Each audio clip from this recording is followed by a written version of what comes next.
अस्सलाम वालेकुम दोस्तों, मैं हूं आपका खादिम हुसैन सखीरानी।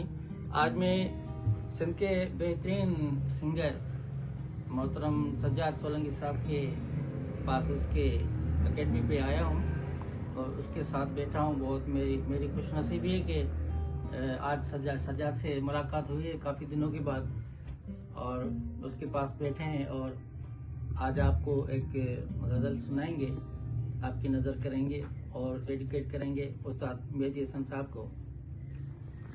अस्सलाम वालेकुम दोस्तों, मैं आपका अपना सज्जाद सोलंकी और मेरे उस्ताद बाबा खादिम सखीरानी साहब।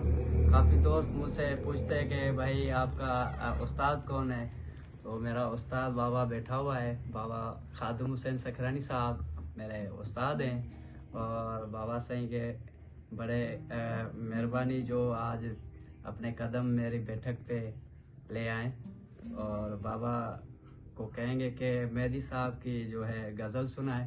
बाबा के साथ हम आपको सुनाएंगे।